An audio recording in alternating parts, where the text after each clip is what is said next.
I think she does too. มาลาลาเป็นหนึ่งในอุทยานสัตว์ป่าเอกชนไม่กี่แห่งค่ะและแพงหูฉี่อยู่ทางตะวันตกของอุทยานครูเกอร์และความที่สัตว์ในนี้โตมาคู่กับภาพและเสียงของรถจี๊ปเราจึงเข้าไปใกล้มันในระยะไม่กี่ฟุตได้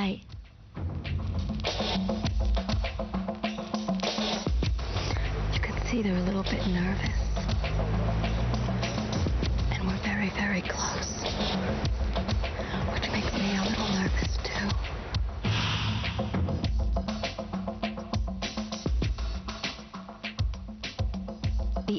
สัตว์ป่านิ่งเฉยต่อรถจี๊ปมากค่ะจนเข้าใจผิดคิดว่ามันเชื่องเลยนะคะ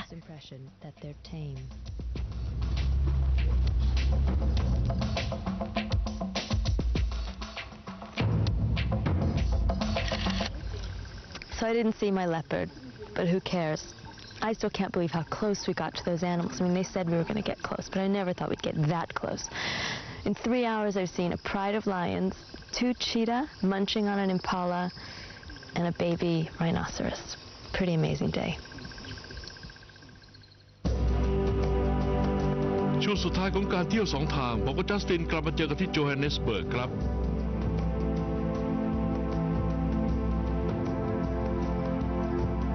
แม้จะเจริญขึ้นมากแต่โจฮันเนสเบิร์กยังล้อมรอบไปด้วยชุมชนแออัดเช่นไฟทาวน์ครับนักท่องเที่ยวไม่มาแถวนี้ครับที่นี่ชีวิตลำบากมากครับชาวบ้านก็ยากจนต้องดิ้นรนเพื่อความอยู่รอดเด็กๆได้เรียนหนังสือแค่ขั้นพื้นฐานแต่ก็นับว่าโชคดีแล้ว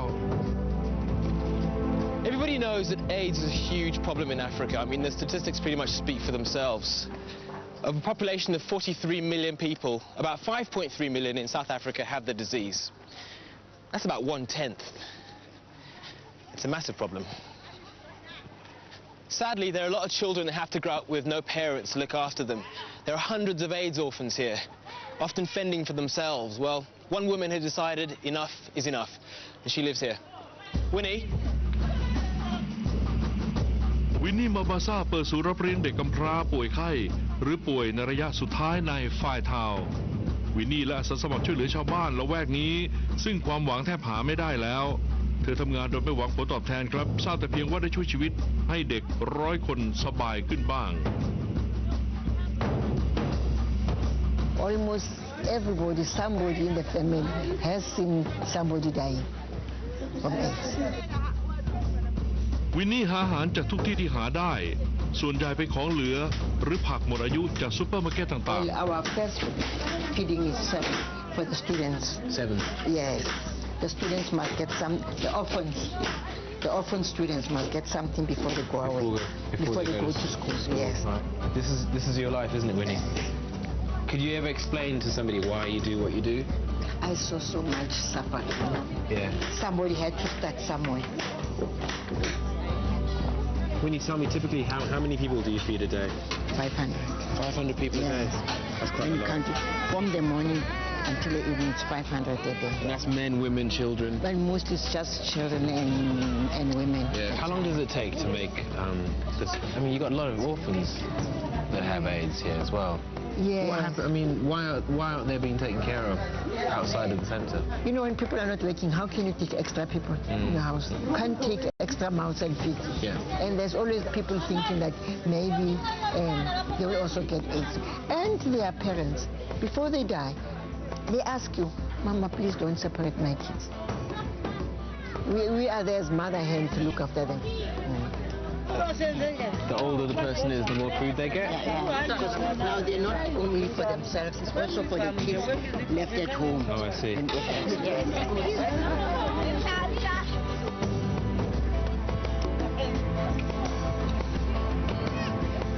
to other people, this is the only meal they'll have for the day. For the day, yeah. So now,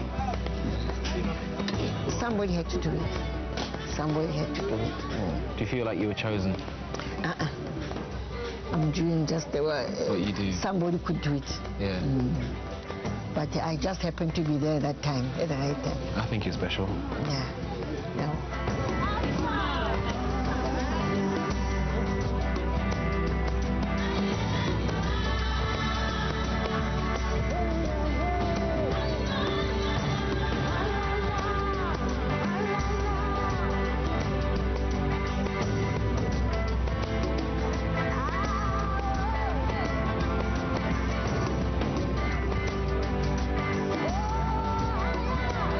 This is my new friend Safiso.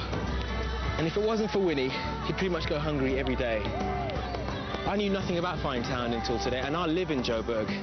But with Winnie here, doing her thing, making a real difference, there's a real hope for the future, which is nice. Especially for him, isn't it? Yeah.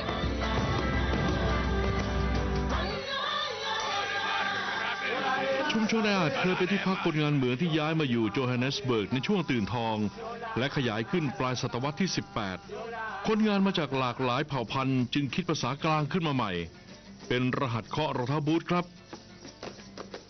ประเพณีนี้ยังสืบทอดมาถึงทุกวันนี้โดยคณะเต้นรำที่เปิดการแสดงอยู่ที่ Go Reef City Mall ซึ่งเปิดให้ประชาชนเข้าชมแล้ว Underground to communicate to one another, is that right? Oh yes, if you want to speak to somebody on the other side, just use secret stuff. Then he'll know that that's so and so, that's a signal from so and so wants to see me or whatever.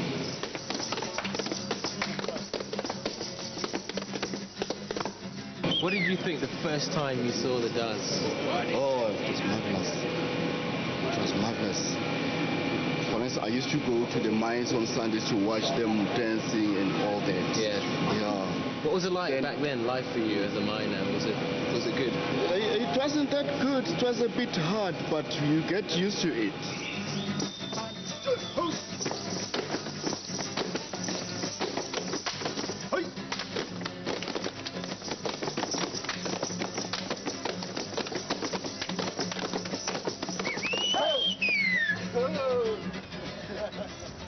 ห่างจากโกรีฟซิตี้ไมล์ไม่กี่ร้อยหลาก็มีหนึ่งสถานที่ท่องเที่ยวสำคัญที่สุดของโจฮันเนสเบิร์กครับ This is the Apartheid Museum. It's perhaps the most important museum in the country. It was built as a lasting monument to the new South Africa and as a reminder that segregation of race as a system should never happen again. This place is a bastion of forgiveness. I think that I'll go in as a non-white and you go in as a white in order to show that we are really in a new จอร์จ ปิโซ อดีตทนายความของเนลสัน เมเดล่าและสตีฟ ปิโก้ ปัจจุบันเป็นผู้อำนวยการพิพิธภัณฑ์นี้และกรุณาพาผมเดินดูครับ All colors, male and female, young and old, we are all South Africans and we are walking along the same road in a democratic country in which we hope that there will be a better life for all of us. ผมได้ความรู้มากขึ้นจากพันธรักษ์พิพิธภัณฑ์คริสโต It เฟ does อร์ feel ทิล like ครับ a journey when you're walking through here. Well, it is a journey which chronicles and shows the rise and fall of apartheid.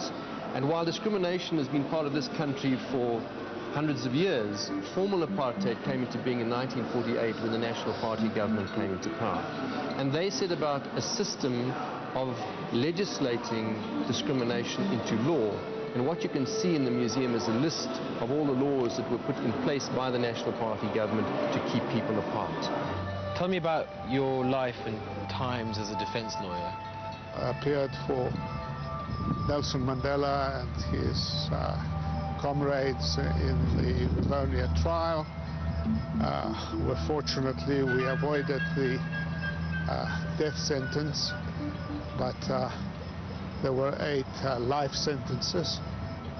How did you feel at that time? It was a comfort in a way when you think how much worse it might have been. Sure. What's this room? Well, I suppose this is a symbol because hanging from the roof are these nooses and each one represents someone who was hung for political activities. And the room behind you over there was in fact Pretoria Central Prison where these things were undertaken, and it takes to the heart of the matter the extent to which the apartheid government went to try and retain its own power and its own privilege. Was it difficult for you to imagine a time when you'd be free and there would be a new South Africa? Could you see it back then? Yes, I could, particularly because my clients were so optimistic. You know, a man would get 10, 15 years, and I'd be very upset, and he and his wife would say, George, don't worry. Yeah. 15 years and there's nothing. In 3 years, I'll be free. Well, many multiples of the 3 years when